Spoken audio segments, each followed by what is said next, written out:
वैसे आर्मी कभी ऐसी चीज़ें मानती नहीं है, कभी भी जो ऑर्डर मिलेगा वो तो फॉलो करना ही पड़ेगा। लोकेशन होती है वो आउट ऑफ सिटी होती है, तो बेसिकली ऐसी जगह होती है जो सुनसान पड़ी हो या अबैंडेंड हो, जिसके कोई ओनर नहीं होते हैं।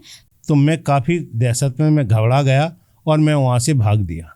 एक बार ब्रिगेड कमांडर साहब ऊपर आए, जिसकी प्रोटेक्शन में हमारी डेल्टा कंपनी के कुछ आदमी थे। नमस्कार, स्वागत है आपका हमारे YouTube चैनल पे। और आज हम आ गए हैं एक बहुत ही अच्छी कहानी के साथ, जो थोड़ी सी डरावनी है क्योंकि हॉरर है कहानी और ये रियलिटी है, तो आपको सुनाते हैं। और आज हमारे साथ हैं मेरे पापा, जो एक एक्स सर्विस मैन भी हैं, तो इनके ही एक्सपीरियंस हैं जो ये शेयर करेंगे आपके साथ। और आपको भी सुन के मज़ा आएगा ये कहानी, क्योंकि हमने सुनी हुई है और हमें बहुत अच्छी लगी ये कहानी, इसलिए हम आपके साथ भी ये शेयर करना चाहते हैं। पापा बोलिए। मैं एक एक्स सर्विसमैन हूँ। मेरा नाम हॉनरी कैप्टन ब्रजेश कुमार दुबे है और मैं आर्मी से बिलोंग करता हूँ।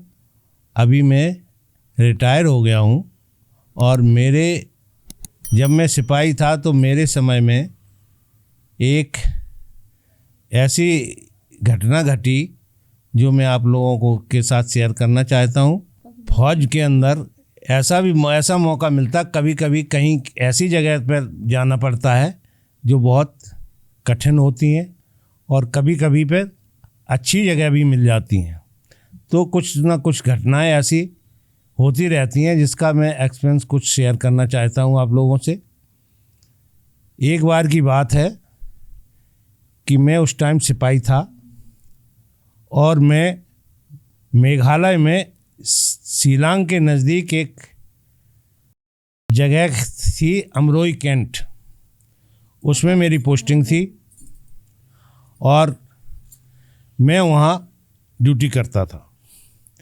एक बार नाइट के 1:30 बजे मैं अपनी ड्यूटी समाप्त करके और बच्चे रखा था, तो मैं घर पर अपने क्वार्टर पे आ रहा था। पीछे से आवाज़ आई, सर मैं भी चल रहा हूँ। तो मैं थोड़ा वहाँ ठहर गया। उधर रात के जंगल का इलाका था, थोड़ा जंगल पड़ता था, तो मैं भी सोच रहा था कि कोई मेरे साथ आ जाए तो सही है। आवाज़ आई तो मैं रुक गया, हम कि कोई ड्यूटी वाला है तो मेरे पीछे आ रहा है, तो हम साथ साथ बात करते हुए चले जाएंगे। करीब 500 मीटर ऐसी जगह पड़ती थी जहाँ बेधक जंगल था, बेहद जंगल था और सुनसान रास्ता था। रात के 1:30 बजे थोड़ा दहशत तो रहती है। जब वो नज़दीक आ गया, मैं स्मोकिंग करता था और मैंने स्मोकिंग के लिए अपनी सिगरेट जलाई और उसका वेट करने लगा। जब वो पीछे से मेरे को महसूस हुआ कि वो नज़दीक आ गया, तो उसने आवाज़ लगाई कि सर एक हमको भी दे दो। तो मैंने उसको सिगरेट उसकी तरफ बढ़ाई और मैंने देखा नहीं, देखते सामने रहा और पीछे की तरफ मैंने सिगरेट बढ़ाई। जब काफ़ी देर तक उसने कोई सिगरेट पकड़ा नहीं, तो मैंने पीछे की तरफ देखा तो मुझे एक ऐसा आदमी दिखाया जिसके सिर ही नहीं था, कटा हुआ सिर था। तो मैं काफ़ी दहशत में मैं घबरा गया और मैं वहाँ से भाग दिया। तो आपने उसको सिगरेट ऑफ़र किया और उसने उसको नहीं लिया, और आपने फिर उसको पीछे पलट के देखा तो उसके सर नहीं था। हाँ, जब सिगरेट नहीं लिया, मैंने बगैर देखे ही उसको सिगरेट बढ़ा दिया था। जब मैंने देखा कि कोई पकड़ नहीं रहा है, तो मैंने देखा कि एक कटे हुए सिर का आदमी है। तो आपको वो पूरा प्रॉपर दिखा कि उसका पूरा सर शरीर दिखा, सिर्फ सिर नहीं दिखा। अच्छा। तो मैं घबरा गया और मैं वहाँ से दौड़ गया। आगे चल के एक CHD कैंटीन थी जिसमें हमारी बटालियन की ड्यूटी रहती थी। तो मैंने वो संतरी को आवाज़ लगाई, संतरी संतरी। संतरी ने वापस आवाज़ लगाई, हाँ सर। जब मैं उसकी आवाज़ सुनी तो मैं हाँप रहा था, तो वो मेरे नज़दीक की तरफ आया कि हाँ शायद कोई बात होगी।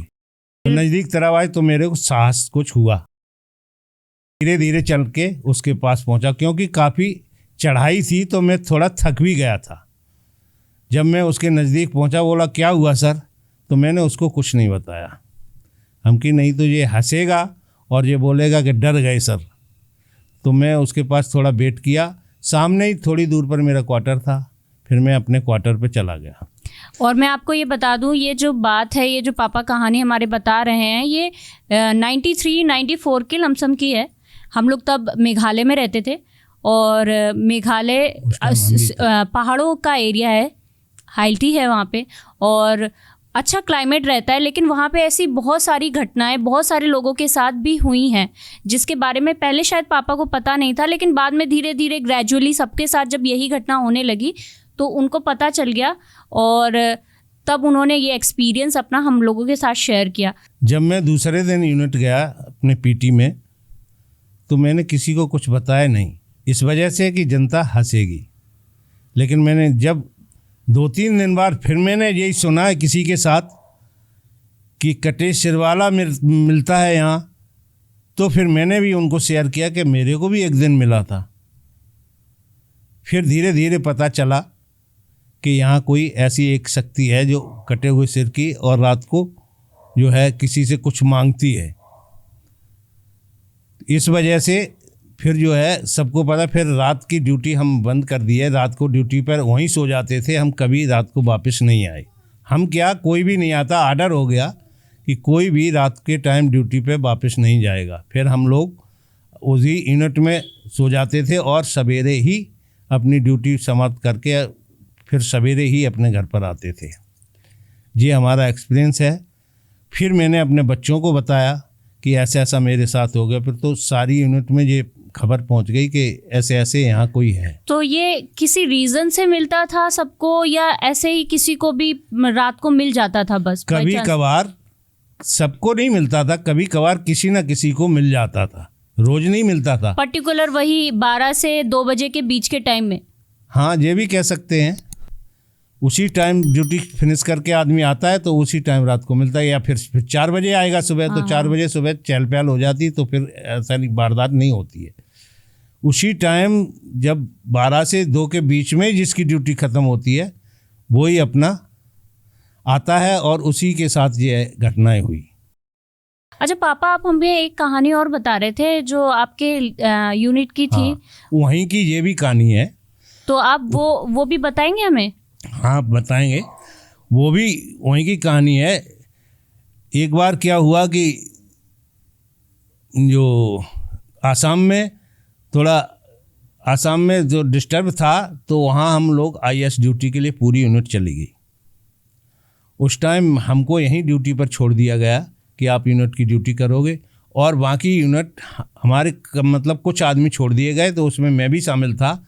बाकी यूनिट नीचे चली गई आसाम में IAS ड्यूटी के लिए। जब IAS ड्यूटी के लिए चली गई तो वहाँ से कभी कभार जो ऊपर आता था, हफ्ता में एक बार फैमिली मेम्बर को ऊपर भेजा करते थे। तो चाहे वो अफसर हो, चाहे वो वार्स हो, चाहे वो JC हो, जो हफ्ता में एक बार उसको भेजा जाता था और वो आता था। तो एक बार ब्रिगेड कमांडर साहब ऊपर आए, जिसकी प्रोटेक्शन में हमारी डेल्टा कंपनी के कुछ आदमी थे, इसमें एक JCO भी था। JCO का नाम सूबेदार महाराज सिंह था। तो जब वो यूनिट में आए तो कमांडर साहब को छोड़ के और अपना यूनिट की लाइन में वो चले गए। वहाँ रात को खाना खूना खा के वो लोग ताश खेलने लगे। तो सूबेदार महाराज सिंह वॉशरूम यूज़ करने गए। जब वहाँ गए तो उनको कोई औरत सी दिखाई दी, एक झलक। उन्होंने बाथरूम किया और फिर अपना देखने लगे कि कौन है ये, लेकिन कोई नहीं दिखाई दिया। जब उन्होंने ये देखा तो वो वहाँ उसको खोजने लगे और उनके दिमाग में आया कि यहाँ लाइन में लेडीज़ कहाँ से आ गई। वो फिर वापस नहीं मिली तो वो वापस चले गए और अपना फिर खेलने लगे, लेकिन उनका दिल नहीं माना और फिर वो वॉशरूम गए। लेकिन उस वॉशरूम में उन्होंने जो वो लड़की को देखा तो उन्होंने आवाज़ लगाई कौन है, वैसे ही उनको वो गिर पड़े बुरी तरह से और उनकी जीभ निकल गई और वो बेहोश हो गए। जब आवाज़ आई तो सभी लोग दौड़े और उनको फिर एडमिट किया हॉस्पिटल में। एक ये कहानी है। तो वहाँ ऐसे एक्सीडेंट होते रहते थे, कभी ना कभी कोई ना कोई ऐसे होते रहते थे। हमारा आर्मी का मूवमेंट हर जगह रहता, कोई जगह की पता तो होता नहीं कि हम यहाँ पर क्या हो रहा है, कैसा यहाँ का सिचुएशन है, और हम तो अपने आम सिचुएशन की तरह चलते रहते हैं। जैसे मैंने भी पहले भी आपको एक कहानी में ये बताया, आर्मी की जो लोकेशन होती है वो आउट ऑफ सिटी होती है। तो बेसिकली ऐसी जगह होती है जो सुनसान पड़ी हो या अबैंडेंड हो, जिसके कोई ओनर नहीं होते हैं, तो वहाँ ऐसी घटनाएं होती हैं। तो जो आर्मी के क्वार्टर्स होते हैं, उनकी लोकेशंस होती है, वो ज़्यादातर ऐसी जगहों पे होती है जहाँ आसपास शमशान हो या आसपास कोई रहता ना हो, ऐसी जगहों पे होती है, कट ऑफ द सिटीज़। तो इस वजह से ऐसी घटनाएं वहाँ घटित होती हैं।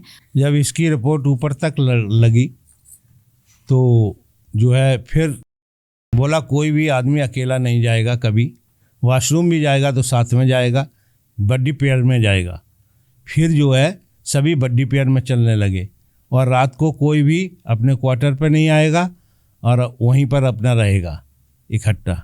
तो ऐसे जो ऐसी समस्याएं जब आ जाती हैं तो फौजी आदमी हैं, उनको करना तो सब कुछ पड़ता है, लेकिन कुछ आदमी डर भी जाते हैं। लेकिन फिर भी देखा जाता है कि आर्मी मैन जो होते हैं वो काफ़ी बहादुर होते हैं, ऐसी सिचुएशन में भी सर्वाइव कर लेते हैं। आम लोग वहाँ पे सर्वाइव शायद ना कर पाते हों, लेकिन आर्मी मैन, आर्मी पर्सन्स वहाँ सर्वाइव करते हैं और अपनी ड्यूटी भी करते हैं। वो वहाँ ऐसा है, कभी भी जो ऑर्डर मिलेगा वो तो फॉलो करना ही पड़ेगा, उसमें ये कोई नहीं देखा जाता है, ऑप्शन नहीं होता, कोई ऑप्शन नहीं होता, लेकिन वहाँ जो है करना ही पड़ता। तो ये कभी कभार घटनाएं हो जाती हैं ऐसी। कई लोगों के साथ दुर्घटनाएं घटित होती हैं और फिर उनको हॉस्पिटलाइज करना पड़ता है। इससे अच्छा थोड़ा बहुत अपना एक दूसरे का सहारा बन के अपना समय बिता लिया जाए। वैसे आर्मी कभी ऐसी चीज़ें मानती नहीं है, लेकिन ये एक्सपीरियंस फिर भी मेरे साथ हुआ है, इसलिए मैंने आप लोगों के साथ शेयर किया। तो ये थी आज की कहानी। थैंक यू पापा, आप हमारे चैनल पे आए और हमारे साथ अपना एक्सपीरियंस शेयर किया। और ऐसी ही और भी रोचक कहानियों के लिए जो आपको एडवेंचर फील कराए, ऐसी कहानियों के लिए हमारे साथ जुड़े रहिए और हमें सपोर्ट कीजिए ताकि हम ऐसी कहानी आपके सामने और ला सकें। नमस्कार।